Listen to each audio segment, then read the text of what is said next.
The last one. That's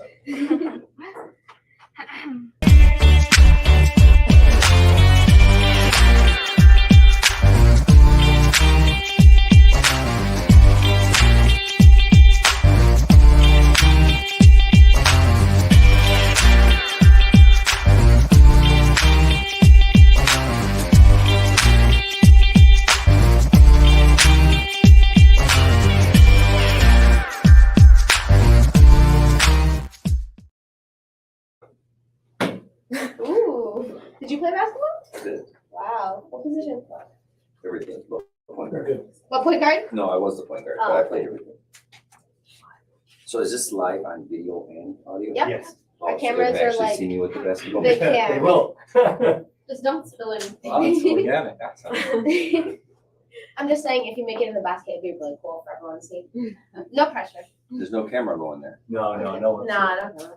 I might break something though. I love it. Ooh, look at me talking. Okay, we're about to start. There is a whole thing. It's gonna be annoying to look at. That's what we told you not to.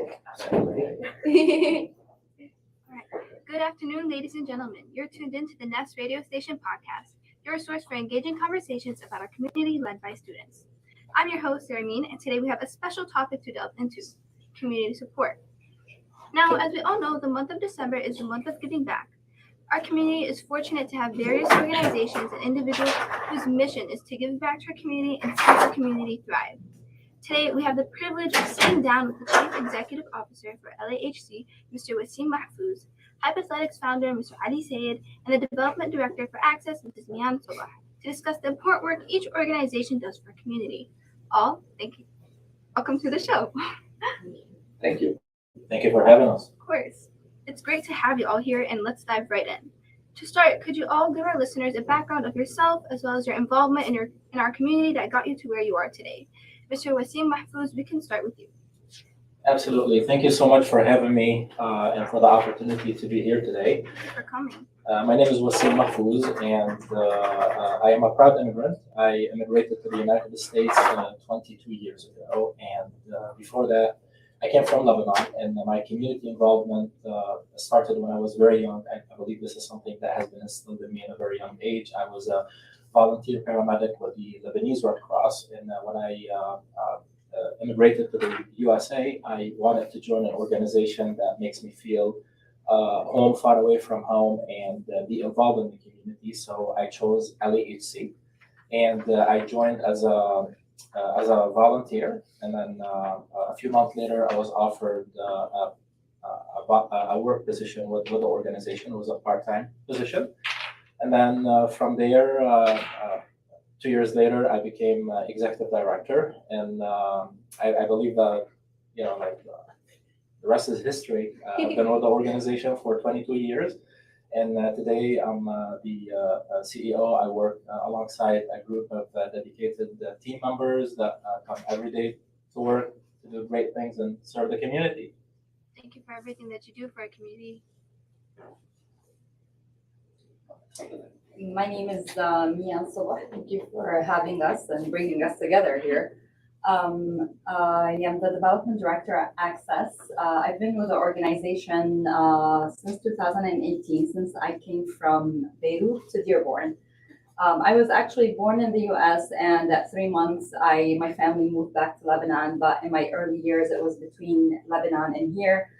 Most of my years in Lebanon. In 2006, actually, when there was an Israeli invasion on Lebanon, the airport was shut down, everything was shut down. So my family and I, because we were US citizens, we were evacuated through the US Embassy by ship from Beirut to Cyprus, and then from Cyprus to Dearborn, because most of our family was here. So we left our schools, we left our homes, we left our work. So I really didn't know how long I was staying here, my family and I. So I wanted to make the best of my time here, whether it was a month or 2 or 3.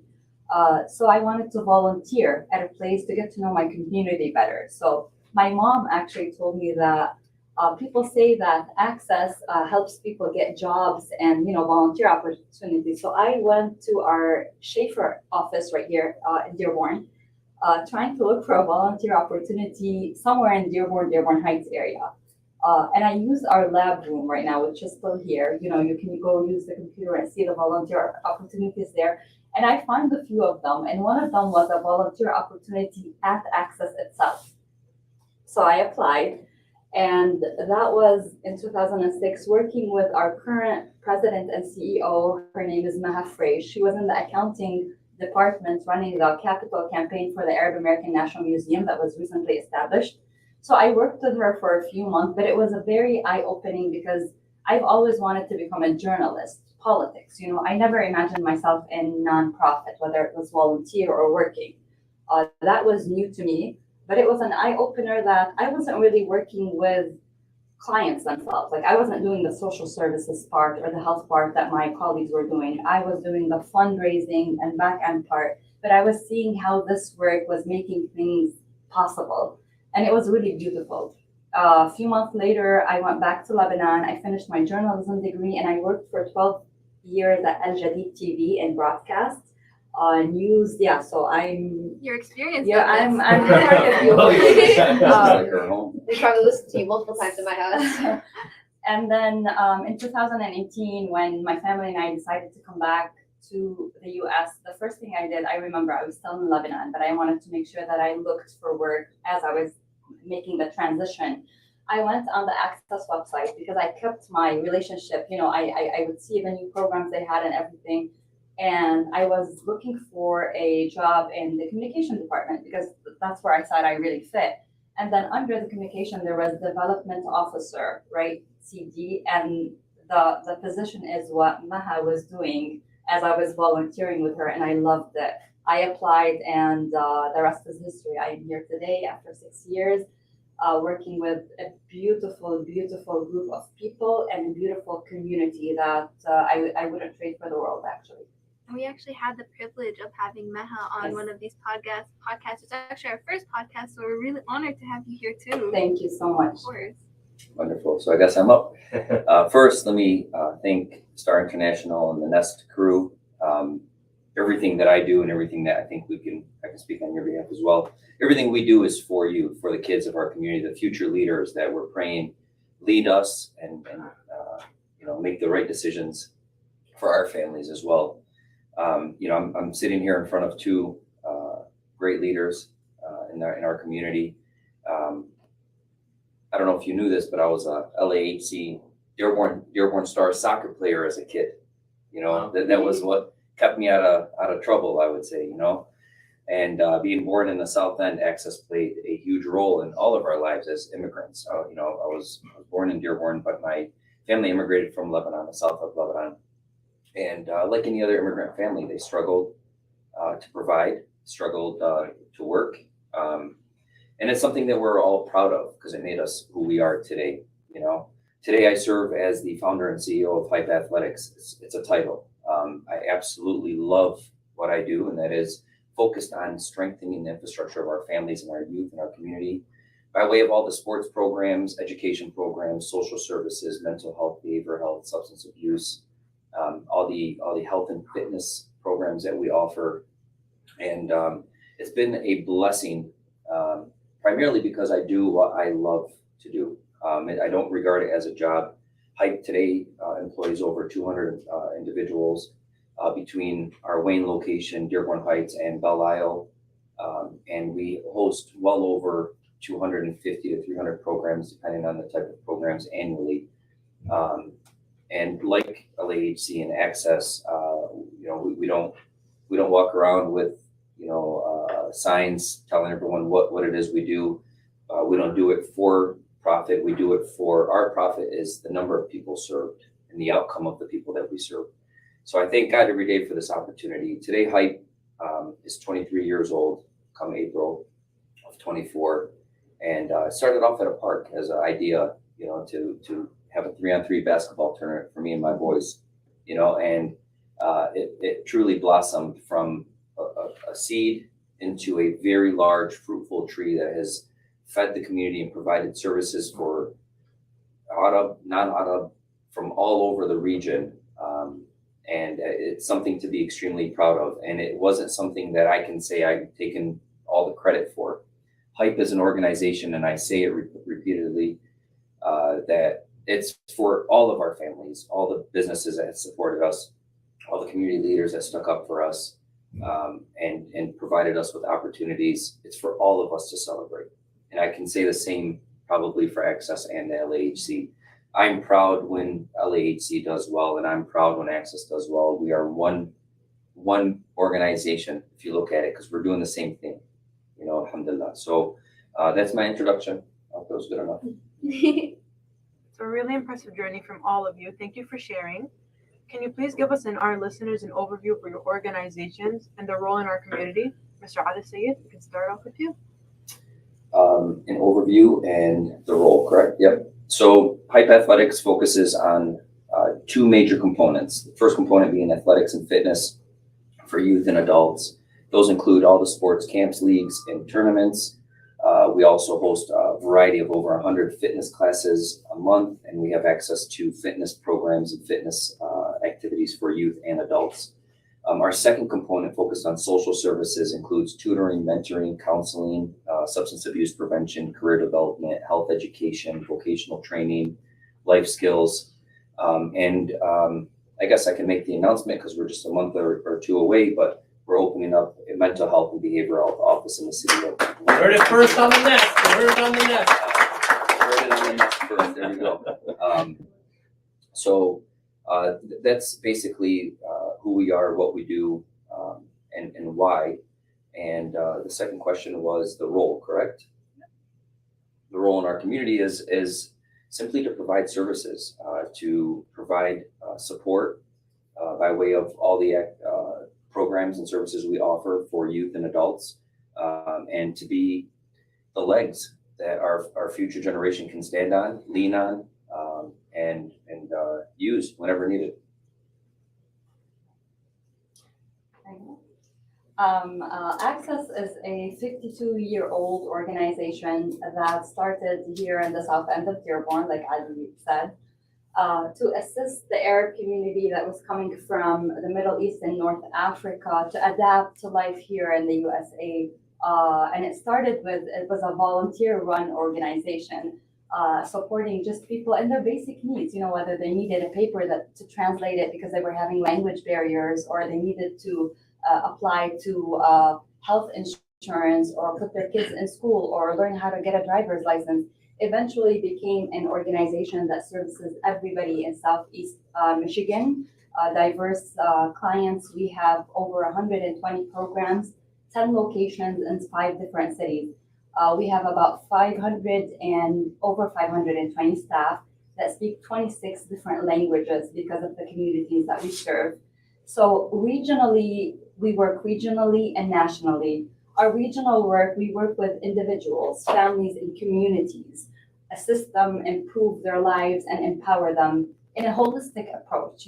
We do social services, emergency services, employment, training, education, youth, health. So it's a holistic approach, because if a family or an individual comes to our doors and is in need of assistance, let's say to pay 1 month rent, because we assess them and we see that they qualify, you don't want to just pay the landlord that 1 month. You want to make sure, you want to fix the problem, right? So why are you having this problem? Because I don't work. Why don't you work? Because I have a language barrier. I'm a new immigrant. So through our different departments, we put them through, education classes, English classes. Then we help them through our workforce development, get a job. Then we do the whole thing to make sure the whole family is on its feet. That's kind of regionally, right?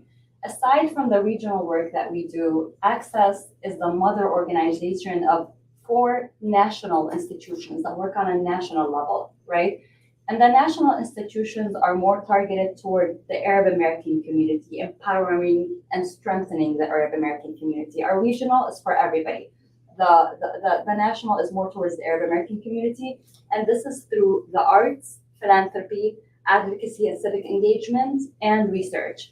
Through our 4 national institutions, and I'm just going to briefly run through them. The first is the Arab American National Museum, which is the only museum that tells the Arab American story, right? We document, we preserve, and we tell our own story. It's here in Dearborn, Michigan, but our programming is nationwide. We take our exhibits to other museums nationwide so people can see our stories. We have programming all over.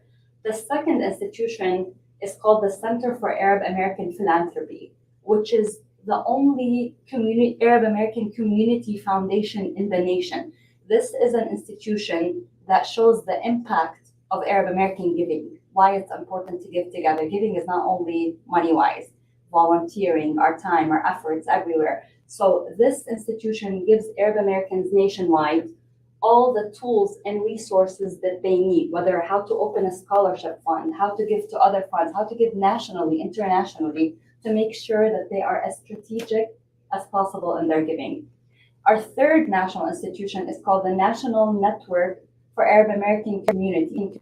This is a network of independent 32 Arab American nonprofit organizations nationwide in 12 states that work together. They're not access. Each one has its own mission. But instead of me working alone and you working alone, we're working together on issues that we're already working on. Capacity building of each other, advocacy, civic engagement, and all of that. And our last, most recent institution has to do with the research. It's called the Center for Arab Narratives. And this is a center that facilitates research done about Arab Americans or by Arab Americans, and also shares this research, anything that's impacting the Arab American community.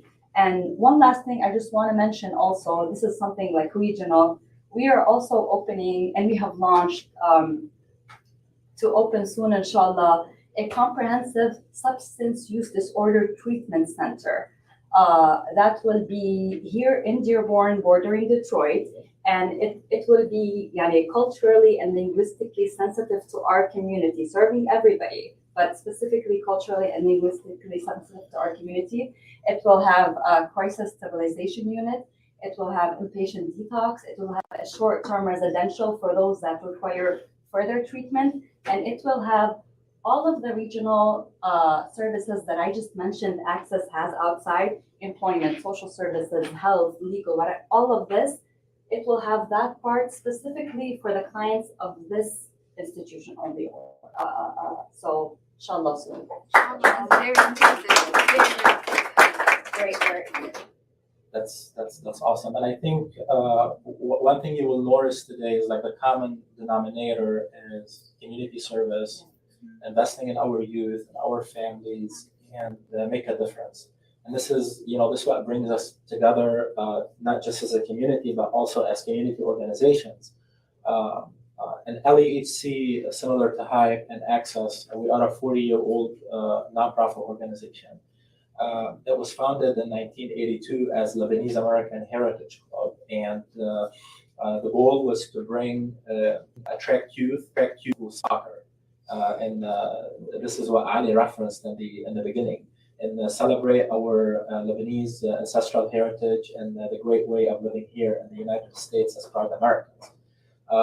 But later on, with the growth of the community, LEHC expanded its programs and services, and we don't serve only people of Lebanese descent or Arab descent. Our programs and services are made available to everybody, regardless of race, religion, ethnic background, country of origin, or sexual orientation.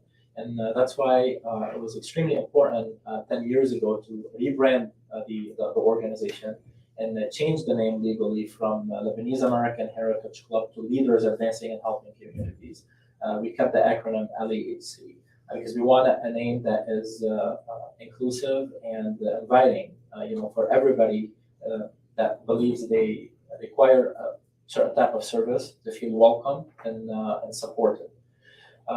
Today, LEHC serves nearly 80,000 income-eligible individuals annually through a myriad of programs focused on education, youth development. We run one of the largest scholarship assistance programs in the area at a nonprofit scale. Every year, we award around $100,000 in academic scholarships for high school seniors. So whoever is listening, the application. Where's that at? The application will open up in January of every year. So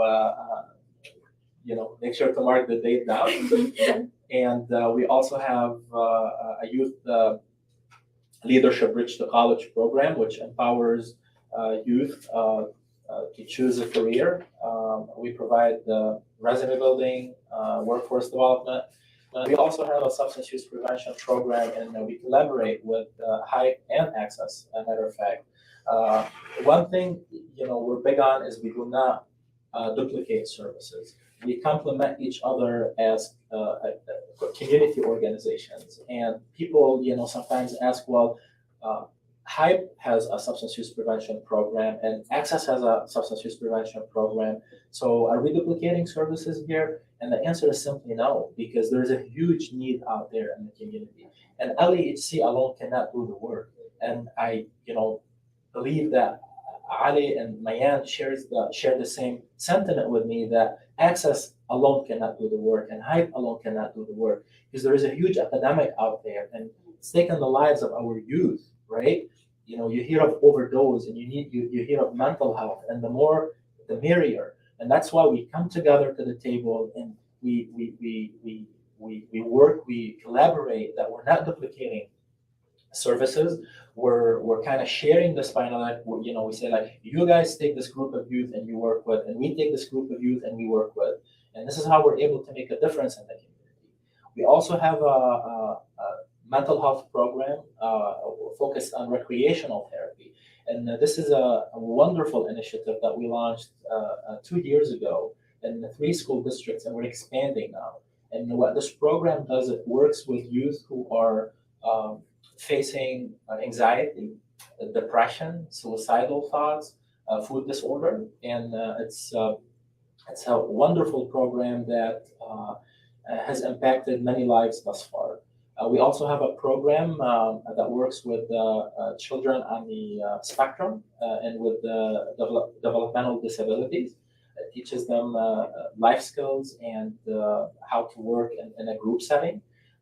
We have a social services umbrella as well. During COVID, LEHC and Access came together. Both organizations were awarded a $500,000 grant each from the city of Dearborn in particular to provide families whose household income has been impacted by COVID-19 to pay for rent, mortgage, and we work very closely with Access's social services department to allocate this funding to families in need, and we serve hundreds of families collectively.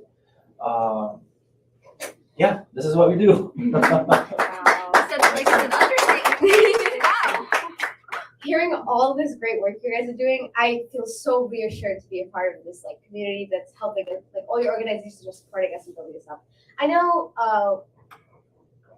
Mr. Hadi Sayed brought it up, community support. So to help us understand the idea further, can each of you describe what you think are the most important factors that a community needs to thrive and be able to grow and be healthy? Let me start. Oh, Ms. Mayan, we can start with you. So a thriving community is really a community that meets the needs of its members: safety, food, shelter, better education, health, well-being. Also making sure that we build on the trust and the common values that we have. And really, for me, making sure that our youth are empowered, making sure that we, reach out and attract diverse educated people, right?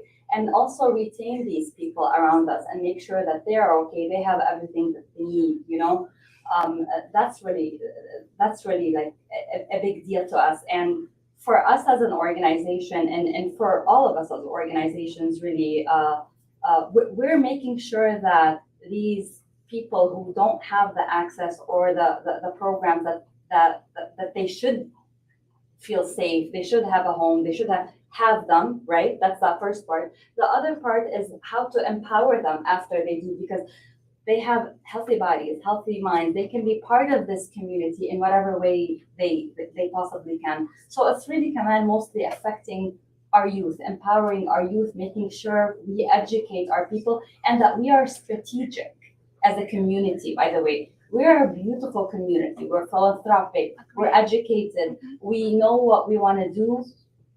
the more strategic we are in building organizations, building institutions, depending on institutions and not individuals, the more we will be the best thriving community ever. Exactly. Thank you. If you're ready. Okay. Go ahead. To me, what to echo what Mayan said, the essential or key points for a thriving community is to be able to provide this community the basic necessities and basic needs, which is food, shelter, employment, education, right? These are like basic human rights. And it breaks my heart sometimes when I see our government, and I don't want to delve into politics because I understand there are some restrictions, big restrictions here, but we invest billions of dollars to support wars, right? But we do not invest millions of dollars to combat homelessness or mental illnesses or substance use, right? So a thriving community is a community that is afforded the opportunities, the basic necessities of education, food, shelter, a community that embraces diversity, where everybody feels welcome, regardless of your religion, regardless of your accent, regardless of your skin color, regardless of what religion you practice, right? And as community organizations that are deeply rooted in the community, our number one role is to listen to what the community needs, to do a community assessment to see, what is it that, the services that this particular community lacks, and how are we able to come together to fill in that void. Great answer. I don't even need to say anything because they knocked it. We But to want to add, hear your voice. That's Yeah. called plagiarism. she's a psychic, just so you know. She literally took every word out of my mind. I don't know how she did it. It was amazing. Amazing. But honestly, you two did really nail it. It's exactly what our community needs in order to thrive. I mean, Talk about- we're all in this together. Of We're all course, facing you know, the same thing. we look at the absolute needs, right? The shelter, the food, the health, the medicine, medical, infrastructure, education. These are like pillars. Individually, as a community, right? As we look at ourselves in the mirror, there's certain aspects or values that we all need to strengthen individually in order for the community to thrive. And I practice these values. I try to on a daily basis, and I know I've taught hundreds of kids this same thing as well. But one, a community, in order for the community to thrive, we have to have a value of honesty, right? We have to have a value of respect for one another, respecting ourselves and respecting others. We have to have the value of empowerment. Not everything is for me. What can I do to better you? Bettering you betters me. That's the mentality we want to have. And I would say most importantly, integrity. Having that self-respect, the ihtiram, if you want to use the correct word in Arabic, so that when people look at you, they're proud. And when you look at people, you're proud.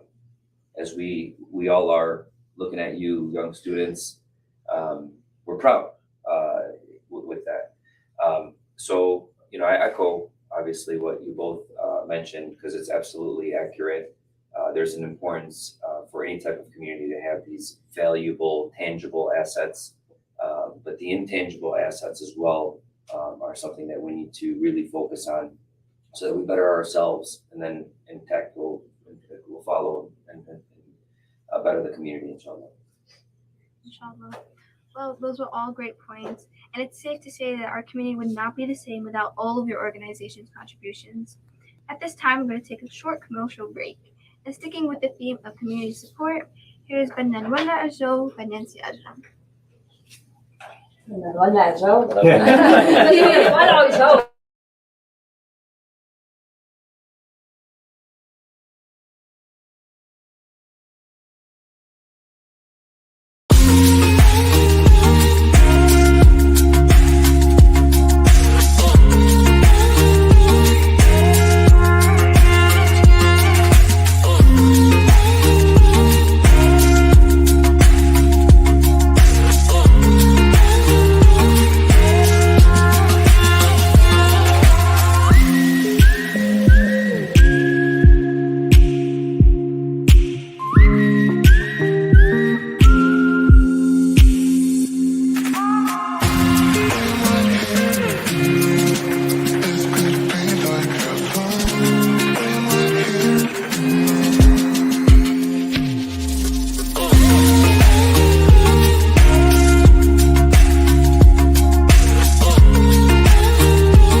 HES Academies have been serving the Detroit metro area for over 23 years, promoting academic excellence, leadership, and cultural diversity, ranking as some of the top schools in the state of Michigan. Our pre-K through 12th grade students enjoy tuition-free, state-accredited education by STEM certified and highly qualified staff with no geographical restrictions, and with advanced placement, college dual enrollment, scholarship, and Arabic language programs. Noor International Academy in Sterling Heights at niapsa.org, Star International Academy in Dearborn Heights and in Canton at starpsa.org, Universal Academy in Detroit at universalps.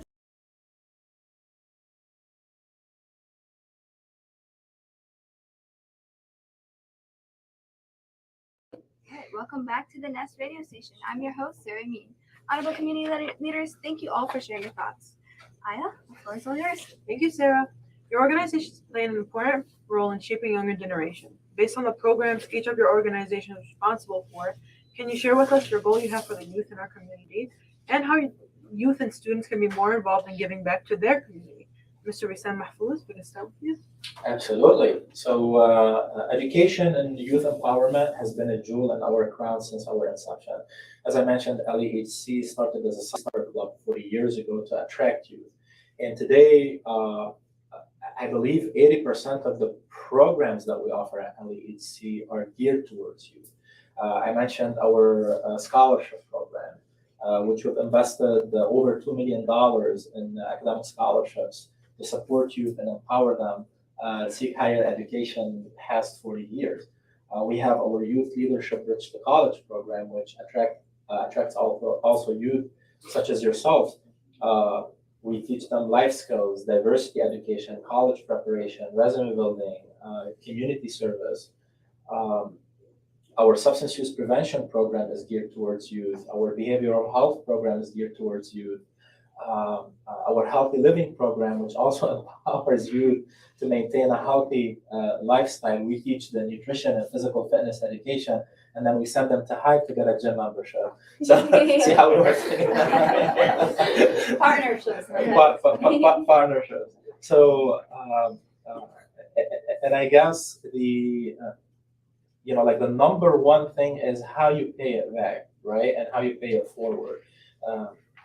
Many of our scholarship donors now were former scholarship recipients, and they became doctors, engineers, lawyers, teachers, entrepreneurs, and now they wanted to pay it forward, and they come to LEHC and they invest in our scholarship program so that they can empower other youth to seek higher education. In terms of like youth and their involvement in the community is for them to do what you guys are exactly doing right now. And what you're doing right now is also, thinking outside the box. This is very creative, like, establishing this radio show and being a voice for the youth and, bring educational programs and resources and connect youth to important resources out there in the community. This is heartwarming. My message to the youth is always, be involved, volunteer. Like Ali said, we don't do this for me. We do it for our community because we're stronger together.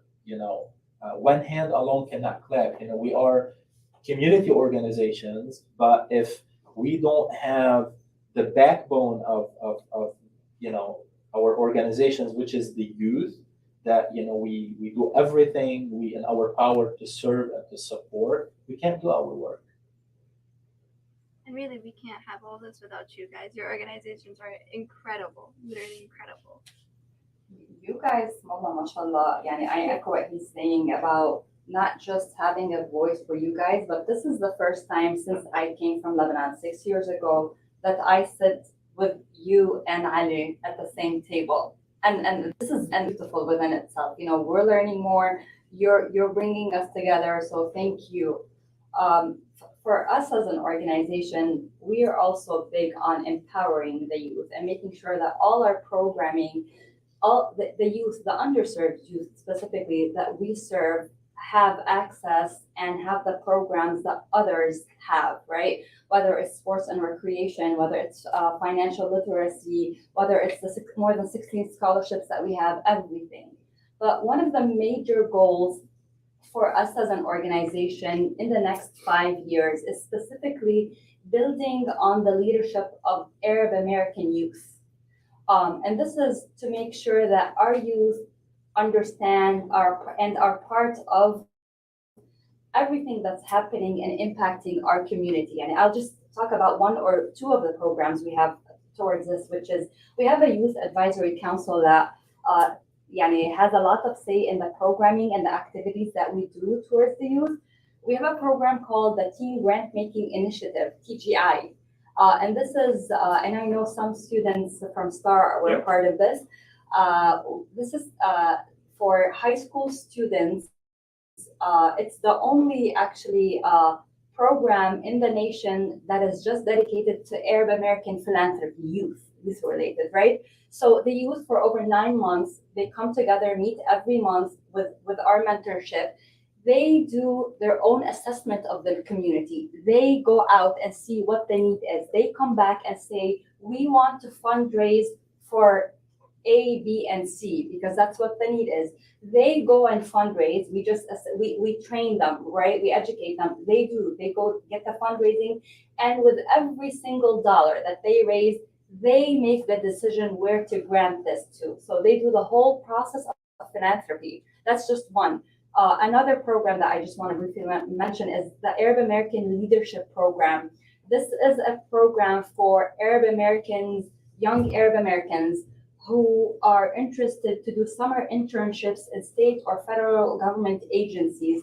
So we provide them that chance, make it easy for them to do these summer internships in Washington. We help with the financial part of it and with mentoring them. So as Wasim said, you take care of your youth, you're taking care of your community. Allah yahmikum. Yes, thank you. These are old. No, you want to go to the next one, or you would? No, you can go, sorry. You sure? Yeah. Okay. Well, the question is always asked. What does the future need? What does our youth? What do they need? We brainstorm with our boards and our youth boards and our parent boards and our coaches and our players and so on. And the answer is simple. We need to develop environments that are positive, that allow for the youth, to engage in social activities. Community and civic engagement was mentioned. Even politically engage in campaigns and expressing your voice and your opinions on life that is going to surely affect you and your families. There's one component that I believe is always left out, maybe for fear of isolation, for fear of targeting, but we like to express the importance of spiritual identity, right? Who you are and what you believe in is a major component of life, and it's something that we need to hold onto tight and believe in what we believe in, because it allows you, the future, to walk down a narrow path that has assured success over and over and over again. So when we look at today's media influence and music influence and Hollywood influence and political influence and governmental influence and all these influences that are targeted on you, right? The youth, you're the target. You're who they're going after. Every time a rapper or a musician plays a song, they're not trying to target us three. They can care less about us. It's you. The influence is on you. How do you protect yourself from these negative influences? Controlling the environment. It's not just a physical place that you can go to escape. You can escape these negative exposures that will affect your life if influenced by them, if you're spiritually weak. And I think as a community, it's one of the most valuable assets we have is our spirituality. We hold true to it. We love it. And it's exercised as a whole community and individually, which is what's so beautiful for our community itself. You know, individually, you can spiritually strengthen yourself to become the best person, the best image of yourself that you could possibly become. So in addition to all the public service and the volunteerism and the you know, the time that you put in to do better or to serve this world, you know, again, I go back to the self, you know, full focus on yourself by controlling the environment that you put yourself in and focusing on the path that you want to go down. I wish I had someone tell me that as a kid. Agreed. And you've all mentioned the wide range of social services and the target of these, which is youth, that all your organizations have. So can you share with us in what ways SIA students and other students from other schools that your community, that your organization serves, how can we help contribute to allow your organizations to reach these goals? I think you can, yeah, which you guys are already doing, and a lot of the youth in this community take part in whatever is happening in this community. All the events that these organizations are doing, and you're even doing something that we're not even doing yet, right? So leading these, taking part in these, volunteering in these service days, making sure that you reach out to us or we reach out to you to see what scholarships are available at our organizations, everything. Yani, you can be the voice of these organizations in terms of empowering other youth, by the way, because they're going to hear you more than they hear us. Be involved. You guys are already doing a great job. Volunteer. You know, you guys are the foundation. You're the future of this nation. Among you are the next judges, congresspeople, senators, maybe the president of the United States. Be proud of who you are. Be proud of your heritage. But you guys are Americans living in America, not Arabs living in America. So don't let anyone make you feel less Americans than any others. And be a part of the decision-making process. Be on the table, be active. Keep doing the great work that you're doing, and God bless you. Ali عم بيزعل. He's trying to distract you with the ball. I swear I have a shoulder injury and I just gotta do this sometimes. And the ball is just there for extra support. You guys said it was okay to hold the ball. That's what I was gonna do, just put him on the. Not the toss that I was saying. You know, it's a very important question. What can you do, or what can we do to help you obtain the goals that you guys have? And it's a lot of the same echoing, right? We're on the same page, you know. Commit your time to do better for others than you would do for yourself. Not all the time, but commit time to do better for others than you would do for yourself sometimes. Does that make sense? Yeah, Okay. it's confusing, but yeah. It's confusing, but it's not. It's a very standard statement. Meaning, don't be selfish. Not everything is about you. Not everything is about what you need and what you want. There's other people that are in need, much greater need than you. But as a father of 4 daughters, MashaAllah. I would say, thank you. I would say, you know, setting the example is what we need. See, the perception of certain aspects of the community is that the next generation isn't following the path, if you want to call it the path. The perception is that we're at times, because of the increase in mental health cases and substance abuse cases and all the work that we see, right? We see this, it's right in front of us.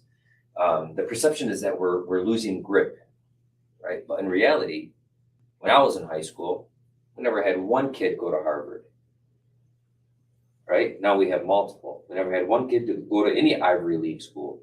Now we have multiple.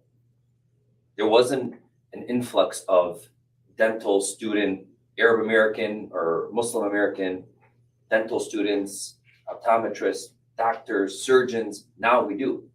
So we can't let the few naysayers ruin our reputation and make it harder for you to see what your future, I'm just pointing at you as an example, but making it seem like your future is harder to obtain and to set up than it really is. It's actually much easier today, much easier than what we had, I promise, you know? So setting the example and recognizing what's been provided and the hard work that our generation, my generation, is doing to make your life so much more easier to succeed, easier to start a family, easier to buy a home, easier to get a job, easier to receive any type of service that these wonderful organizations serve, right? But I repeat this, and I've been saying this for so long. I mean, we live in a partner or peer society, right? Like it's either we do it together or we're all going to fail. That's just the reality. And a lot of times we catch ourselves doing the same thing, all of us. If our resources were put together, and we've been saying this about the mosques, we've been saying about the schools, we've been saying this about a lot of different reasons, a lot of different things, excuse me. Our resources are all we have, right? And what we're preaching to the next generation is utilize these resources, combine your efforts, succeed in life, right? For the next generation, learn how to partner before you perish, collaborate, work with others, be open-minded, right? And that's really it. I mean, I don't have the key to life. You know, everyone lives their own life, right? You don't have to. All we have to know, and which makes things very easier, I think, for us, Hala, is that this generation, these young people are daring dreamers, and مش بس dreamers, they have passion and they believe, like you just said, I mean, like it's the passion and the belief, and you guys definitely have it. This generation has it, yeah. They do more so than we did. More so than we did, honestly, because you know, we know what struggles we went through, and we're going to make sure that your son doesn't go through it, and your kids, I don't know if you have kids, but go through it, you know, and likewise. Now or future kids. Yeah. Like we know what we went through. We're going to make sure that our kids and you and others aren't going to go through those same struggles. There's no need. There's no need. That's what we did it for them. Just like our parents came and worked 3 jobs, you know, just to give us money for lunch, you know, or to buy us a pair of shoes. You know, that's what we went through. But we had to work young. We had to get our own clothes. We had to get our own shoes. You know, we had to buy our own junk food from the party store if we wanted it. You know, sometimes we'd have to get 4 or 5 guys from the neighborhood to pitch in and make up our $2 or $3 to get that 1-2 liter of pop and a big bag of chips and split it. But you learned. But we loved it. Those are the best memories of our childhood. Because we're getting together as Right. a community. Because we're getting together as a community. So, you know, inshallah, I'm honored and thankful and grateful for all of your work. Thank you, Dr. Bazzi and Wasim, for inviting us. And thank you, Wasim and Mihan, for allowing me to be a part of this discussion with you. You know, you guys both of your organizations are, I'd call it the mother of all organizations and the ammo of all organizations. Because the LAHC was like everybody's ammo back when we were kids, you know? Like ammo, let me play, you know? Don't ever dare call me Ammo. No. I think I'm older than you anyways, man. You gotta call me Ammo. But no, Allah Khalikum, thank you so much for this opportunity. It's wonderful. Thank you. And thank you all for the insightful discussion. Before we wrap up today, do you have any final thoughts on our theme of community support and the importance of giving back to our community? I just want to end with something very quick. One, thank you guys for having us, and thank you both, Amjad, so much. It's been a beautiful discussion with them. I'm looking forward to another one soon with your invitation, inshallah. It's just with everything that our organizations do, alhamdulillah, we can't do this without our community. We change lives, yes. We save lives, yes. We partner with so many organizations, yes. But we cannot do anything we cannot do anything as strong as we do it without our community. So the people in this community, alhamdulillah, are the ones that are helping us change lives. So thank you guys again. If I have one final thing to say, it would be united we stand. We come together to serve the community, to provide programs and services, and this is not a right. This is a privilege, and we work hard day in and day out to earn this privilege of serving the community. We don't believe in titles. President, CEO, director. Titles come and go, and what the people come and go, and what really lasts for eternity is the legacy that you leave. And I wake up every day, and I swear to God, on my kids' life, the first thing that I say, please, God, make me of service to others today, because this is the purpose of why I wake up every day, to be a good role model for my children, for my son who's 18 years old. He looks up to me, and to be able to touch at least one life. If I'm able to touch one life every day, I think I've accomplished my purpose in life. And again, thank you so much for the opportunity to be joined by these great leaders, Ali and Mayan, and I definitely look forward to our discussion and our future collaborations. So to conclude, I kind of already did this, so I'll just give another one, a little bit different. Even better. Yeah, for sure, it's going to be way better. So, we wake up every morning, and I feel, I'll speak for myself, I feel like there's just something missing, right? Every morning I'm missing something. It started really October 8th. Just be real with it, I wake up every morning and I feel like life in this world isn't spinning in the direction it's supposed to be spinning. Ease, mental ease, physical ease, spiritual ease isn't being provided. We pray, but we feel like it's not enough. We're not making the supplication. It's not working, right? Because so many young kids and so many young families are dying. So I'm going to conclude by thanking you all, but I'm going to also conclude by saying, as a member of this community and a member of the Arab community and the Muslim community, that I'm demanding that there's an immediate ceasefire in Palestine of this genocide that's taken place, and that immediately retribution and even punishment to those that committed these crimes take place, so that my heart can be at ease when I'm laid to rest and my kids are living in this life.